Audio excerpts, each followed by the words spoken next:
Luna. Luna. It's video time.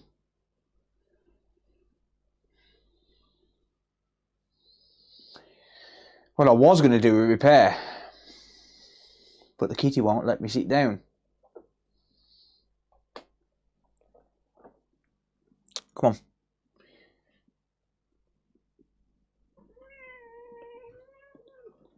All right. I need to do a video, mate. I was going to fix this Xbox Series X, but I can't because Luna won't let me.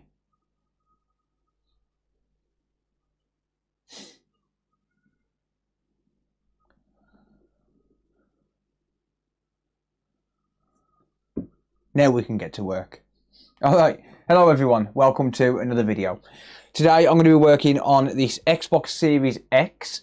This was very generously donated to me by a viewer. I'm going to show you the note that is included with the console in a minute. But essentially the TLDR with this is that he bought it on eBay and it didn't turn on. He couldn't figure out the issue, so he's gifted it to me on the condition that I fix it and make a video. So, with that being said, my name's Hakko, I'm an electronics technician. I mainly work on games consoles, but I do work on other stuff as well. So if that's the sort of stuff you're into, be sure to get subscribed and turn on the bell notifications, and that way you don't miss any future videos. And if you do want to organise a repair for yourself, you can get in touch with me at www.thekodi.repair. You can either send me an email and request a quote, or you can just book it in and send it over, and I'll do my best to fix it for you. If you need any parts and supplies for these, I do sell them on my online store. So be sure to check that out at www.consolefix.shop. All of the links, of course, be in the video description. And as always, don't forget to subscribe if you're new to the channel. So with that being said, let's get into today's repair. But not before I tell you about today's sponsor, PCBWay. Today's video is sponsored by PCBWay. Whether you've got a simple project that requires a quick mod board, or you want to launch your own products to the world, PCBWay can help. With fantastic pricing on multi-layer PCBs, flex ribbons, 3D printing and even laser cutting solutions, you're sure to find everything you'll need all in one place. Custom PCBs start from just $5 for a 1 to 2 layer board with a fast 24-hour build time and free shipping on orders over $30. PCBWay also offer aluminium PCBs starting at just $120 per square metre. Check out what PCBWay have to offer by clicking on the top link in the video description or in the top pinned comment and get your project started today. Thanks again to PCBWay for sponsoring the channel. Now let's get back to the video. Alright, so as you'll see here, my power cable's plugged in and I know it does work 100%, and we get absolutely nothing. It's just completely stone dead. So we don't get any beeps, we don't get any light, no sign of life at all.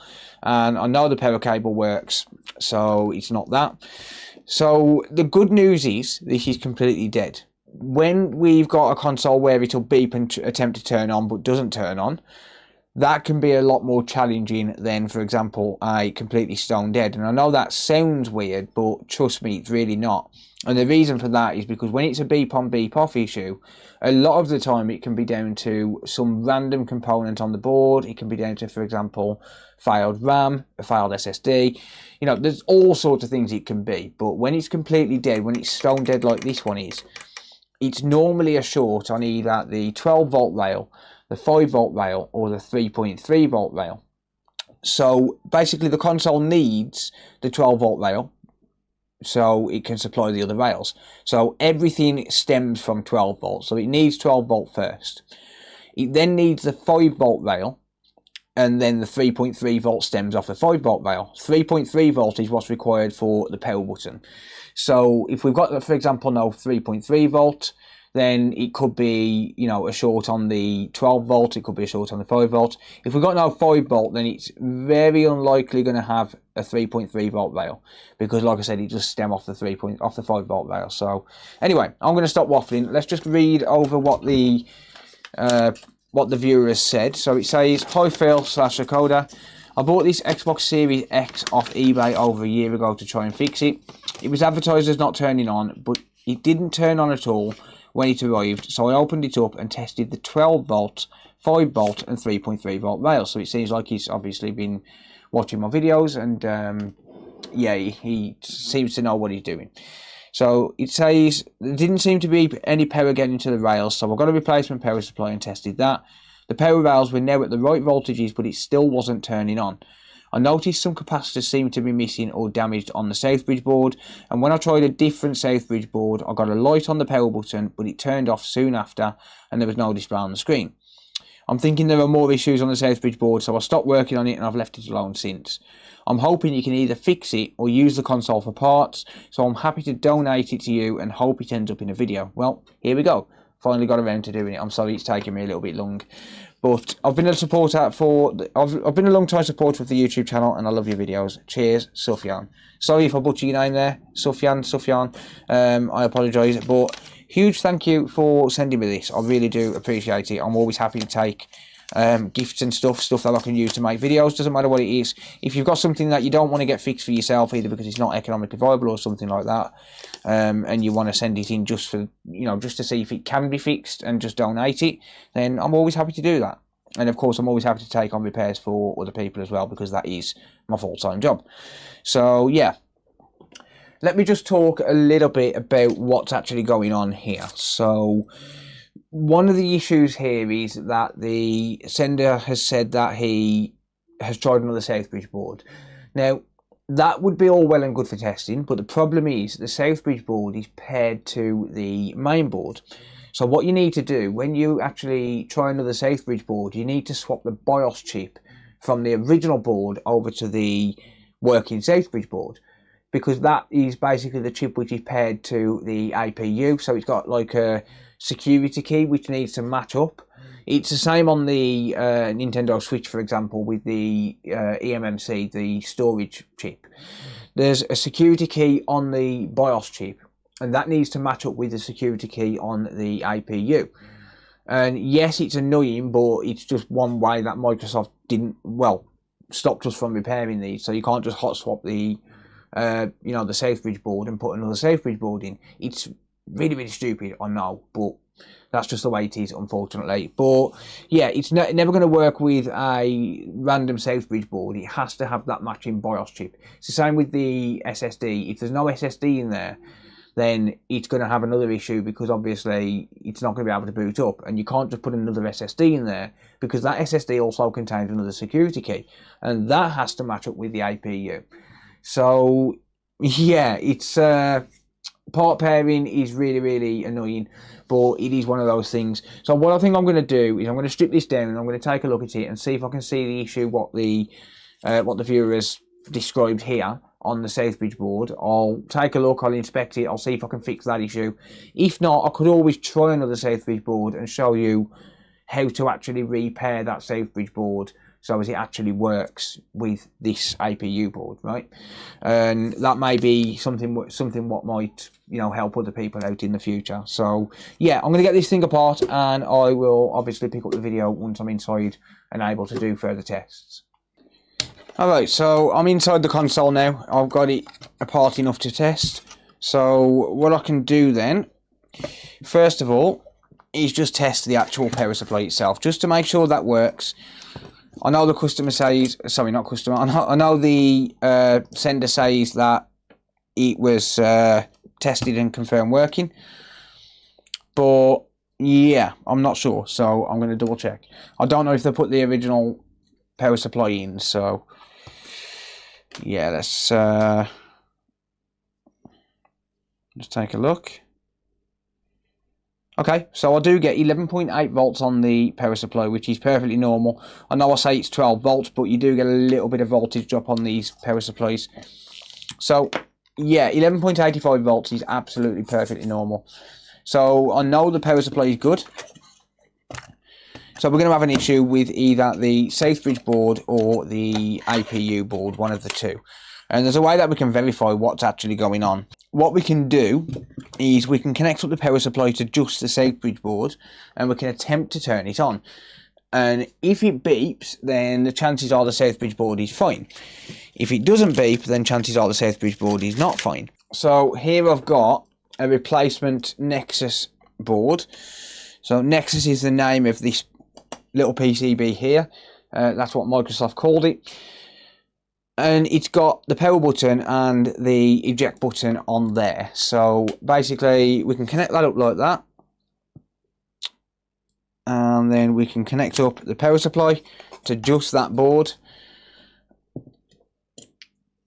and attempt to power it on. So the power button is right by this LED here, and yeah, that is stone dead.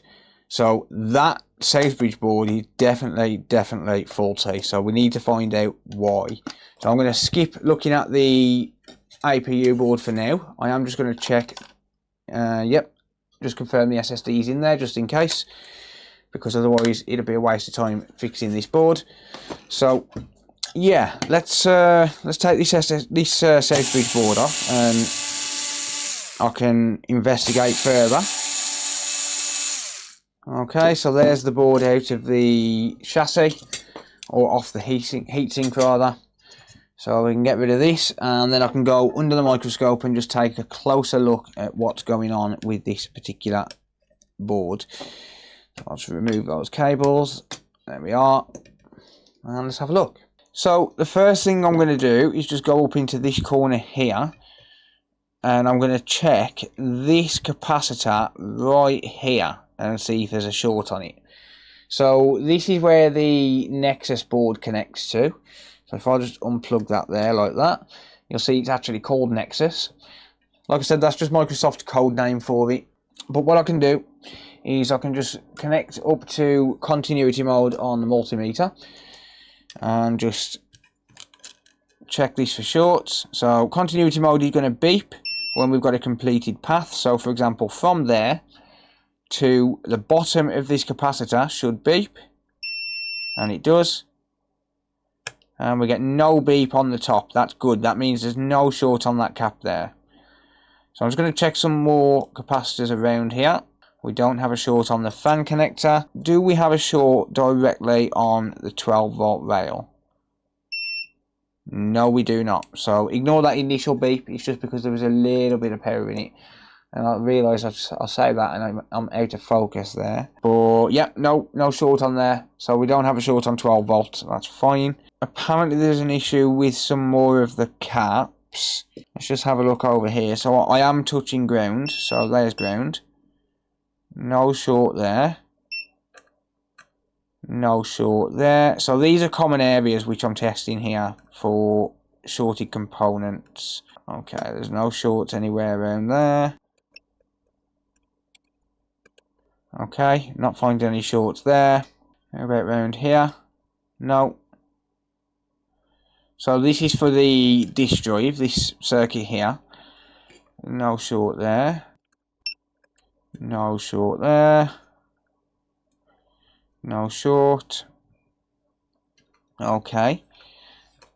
So I'm just going to continue to look around then. How about down here? No short. This is going to keep going in and out of focus, by the way, because the board's on a little bit of a wobbly angle.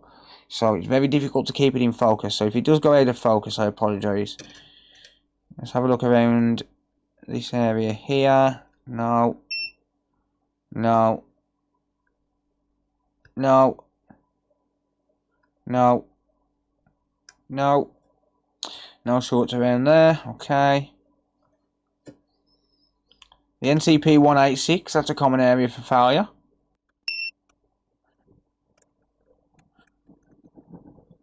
This here is a common area for failure. Although I'm not seeing any shorts. Okay. And oh, okay. So we've got issues around the BIOS here. What's going on here? So this is the BIOS I was talking about, and well, if too much heat has gone into this, it might be game over. I'm just going to warm this up and clean it up so I can see what's going on. So the reason I warm that up is purely because flux cleans up easier with a little bit of heat added to it. So I just want to see what's going on in this area. So it looks like someone has attempted to do a BIOS swap on this. Maybe it was the the person who sent it. I keep going to say customer. Maybe it was the viewer who sent it. So it looks like we're missing some components here. So I think I'll grab a donor board so I can replace whatever's missing. So this is another Southbridge board, and this is what it's meant to look like. So you can see we've got a bunch of components here on the right hand side, and they're missing on this one. So yeah, we're going to have to sort that out. I've just realised that's actually a V2 board, so I can't use that board. So here's a V1 board, and we've got 2 at the top, 1 missing. So we've got 1 1 0 1 1 0 1 0 1 1 1 0 1 0 1, but that R8 3 R83 looks bad. R77 is meant to be missing. R74, R70, R69, yeah, R69 is missing.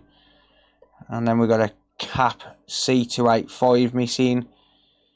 Okay, so there's a few missing components here, and a couple that look bad as well. So this one's actually bridged. I don't know what that's meant to be, but I'm going to fix that. Okay, it looks like someone's literally just bridged that. Maybe it's a 0 ohm resistor.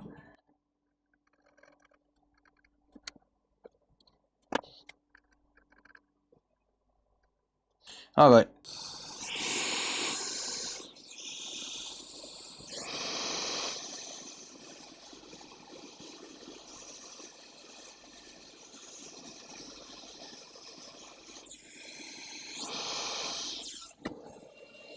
Okay, so here we go.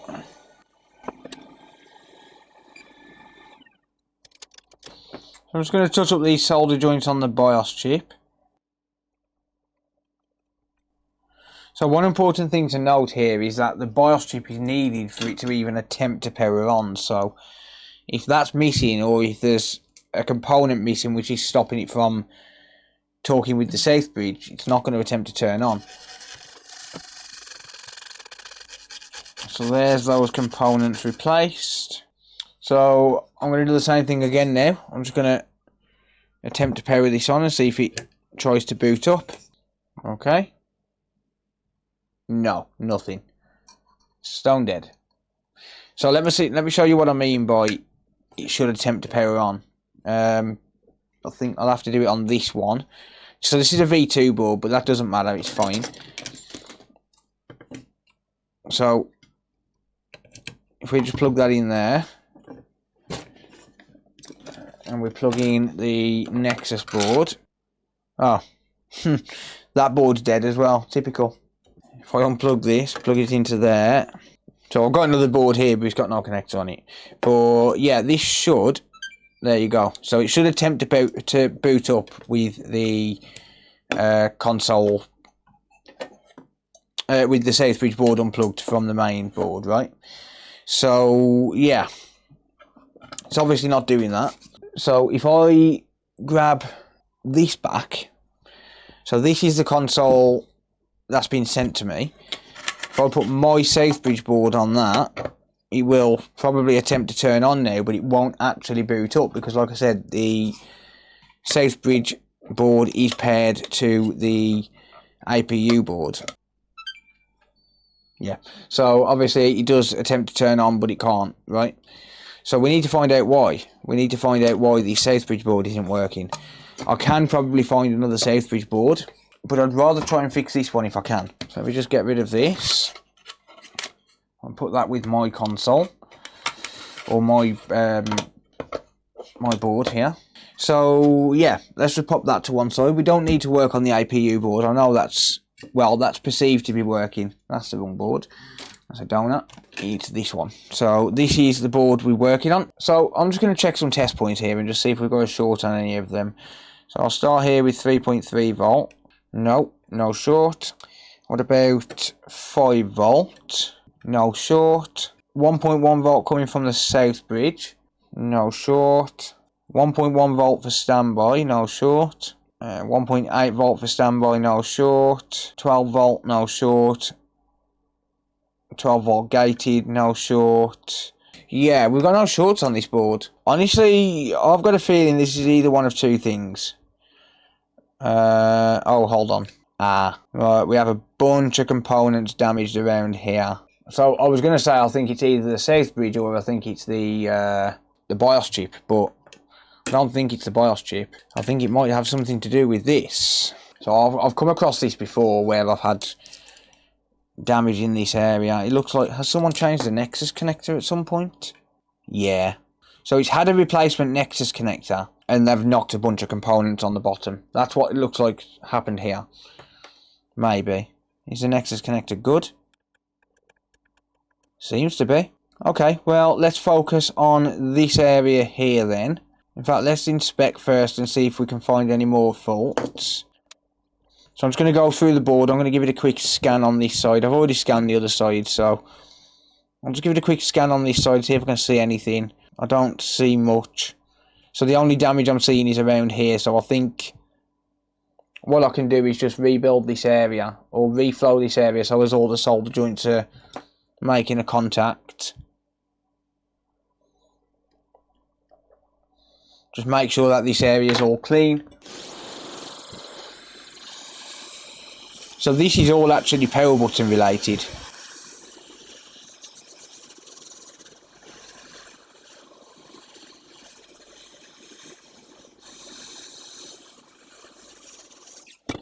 Okay, so I've just flowed everything there.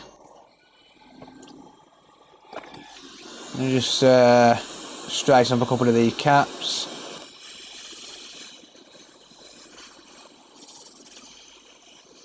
Alright, I think we're good there. Just cool all of this down and then clean it up. So I've just used a bit of IPA. Alright, so all of those joints are pretty much guaranteed to be making a contact now. I don't see anything missing. Still nothing though. Got ya, okay. That sucks. Honestly, I'm not seeing anything else, so I think it could be possibly a dead south bridge. So I think what I'm going to do is I'm going to do a board swap and just actually swap the board. So I'm going to find a working board out. Alright, so I've got this one here. It's got no Ethernet port on it because I've salvaged it, but I'll just see if this powers on. So if this powers on and I actually get the console to work, I can take the Ethernet port from this Southbridge board and put it onto this one, right? I realise this is pretty sketch on how I'm doing this. Yeah, it does try to turn on, okay. Cool, so what I'm going to do then, I'm going to swap over the BIOS chip from this board for the console and I'm going to put it onto this board that I've got here that does turn on. So like I say, the BIOS chip is this chip just here. So I'll desolder it from the board that I'm replacing it with first. There we are. I'm going to take the BIOS chip I need.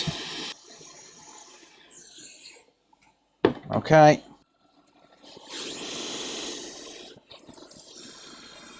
And damn it.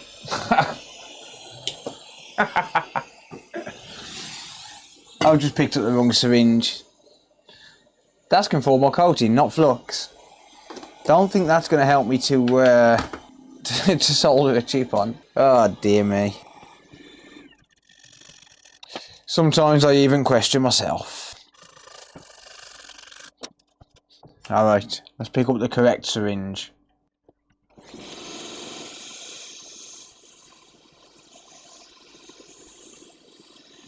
Can't actually solder that right now. There's still conformal coating underneath it.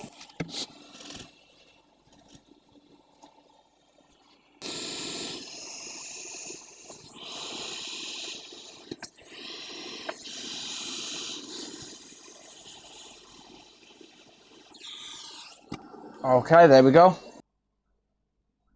No. That BIOS is dead.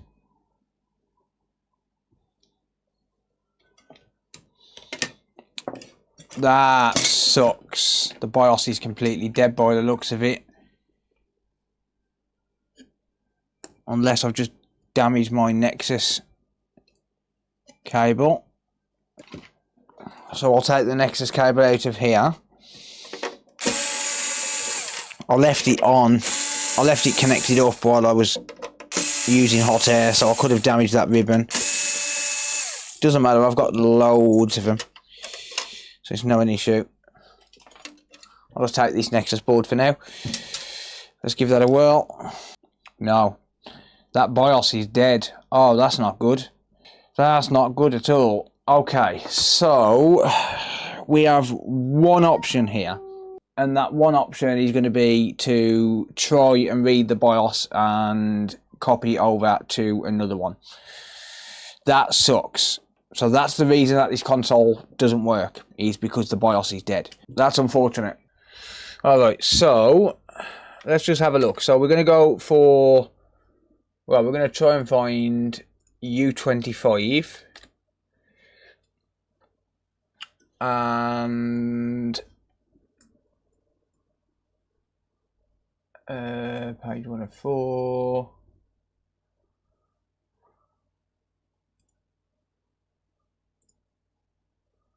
There we go. So SPI flash. So this is the SPI flash ROM, and what I need to do is I need to wire this up to a flash reader. So I need to wire it up to my BIOS chip reader, and hopefully we'll be able to read the chip on the PC. Alright, so I'm going to go ahead and just get all of these connected up. So I'm going to start off by just soldering some wires. So pin number 1.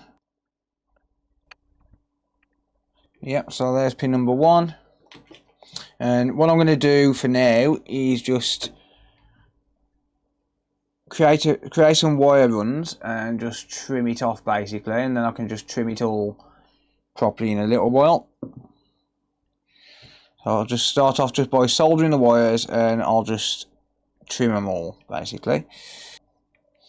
There we are. So that's that. So board side is done. So now I need to be able to connect up to the CH341 reader. So I've got my CH341 there, and on the bottom it does give me a pin out of everything. So we've got 5 volt ground, TX and RX, etc. That's for UART. But these are the ones we're going to need. So it's going to be all of these 8 just here. Well, 7 actually, because yeah, one's missing. Don't know which one, but I'll figure it out as I go along. Right, okay. So I think that's correct. So what I've done is I've had ChatGPT tell me which pins to solder to. So if we just look at my desktop here, you'll see that there, and it does say that I need to connect the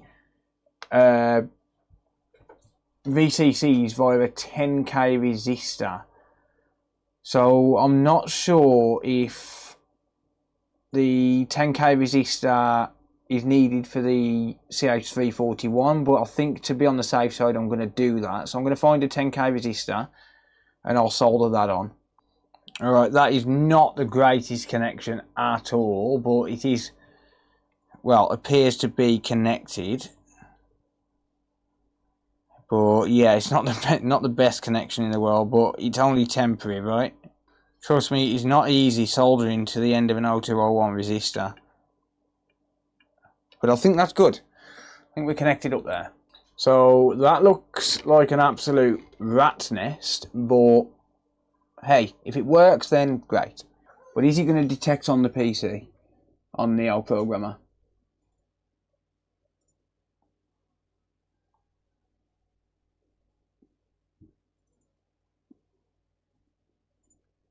I see not responding. Damn it.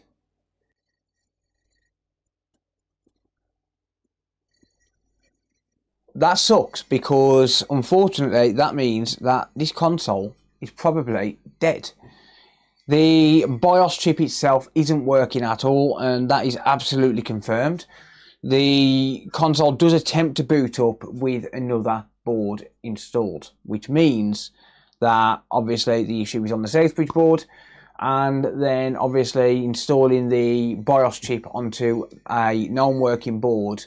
Unfortunately, it's not working. It's not turning on. It's not attempting to turn on. And from what I can tell, I wired up that chip correctly to the Neo programmer, and unfortunately it just isn't picking it up at all. So that means that the chip must be dead, right? And that means that this console can't be fixed. Sorry it wasn't a better result, but yeah, hey, at least we've got some parts out of it, right?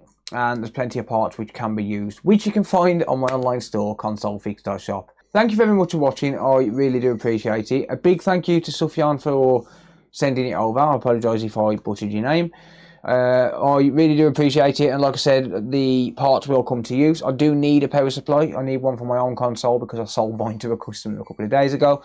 I had a repair in and I needed a power supply for it because the power supply was dead. In fact, it was this power supply right here which was dead. So yeah, unfortunately I had to use my own power supply because, well, customers come before my own devices. So yeah, but unfortunately it does mean that this console is not going to be fixable, but like I said, there are a bunch of components on here which can be used. So with that being said, thanks very much for watching. Don't forget to give the video a thumbs up if you enjoyed it. Don't forget to subscribe if you're new to the channel and if you want to see more repair content like this. And with that being said, thank you for watching, take care, and I'll see you all in the next video. Bye for now.